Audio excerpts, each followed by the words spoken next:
એક વાત કહું, આજના યુગમાં માણસને તકલીફ દુનિયા ન આપે, પોતાનું જ મન તેને બગાડે. મન શાંત ન હોય તો ઘર, પરિવાર, નોકરી, રિલેશન બધું જ ખોટું લાગે. પણ એક ખતરનાક સત્ય છે, જે સાંભળવા 90% લોકો તૈયાર જ નથી. ખેડા જિલ્લાનો નાનો ગામમાં રહેતો એક છોકરો, દેવરાજ. લોકો કહેતા, આએ તો આમ જ ગુસ્સે થાય, આએ તો બેકરાર માણસ છે, આએ તો રાતે ઊંઘ જ ન પડે. પણ એક રાતે બધું બદલાઈ ગયું. રાતે 12 વાગ્યે દેવરાજ ચીસો પાડતા દોડ્યો બહાર. મારા વાળ ખેંચે છે, મારી બાજુમાં કોઈ ઊભું છે, મને કોઈ જોવે છે. બધા દોડ્યા, પણ રૂમમાં કોઈ નહોતું. ગામમાં ચર્ચા, આને છાયા લાગી છે, ભૂત લાગી છે. પણ સત્ય તો બીજી જ દિશામાં હતું.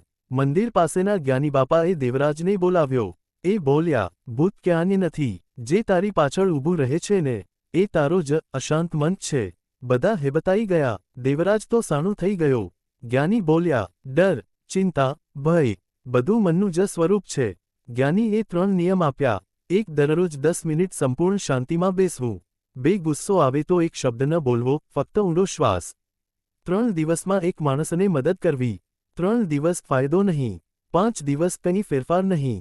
પણ 7મા દિવસે જે છાયા તેને ડરાવતી હતી, એ ગાયબ થઈ ગઈ. ગામવાળાઓને આશ્ચર્ય. દેવરાજના ચહેરા પર પહેલી વાર શાંતિ. મન શાંત બરાબર આત્મા જાગૃત. આત્મા જાગૃત બરાબર અંદરનો ડર મરી જાય. દેવનો ચમત્કાર નહીં બેટા, આ તો મનનો ચમત્કાર છે. દેવરાજની આંખોમાં પાણી આવી ગયા. જ્ઞાનીએ અંતે એક વાક્ય કહ્યું. એ સાંભળીને ગામના લોકો લિટરલી ચૂપ પડી ગયા. જેના મન પર કાબુ, એનું આખું જગત પર કાબુ. મન તૂટે તો જીવન તૂટે.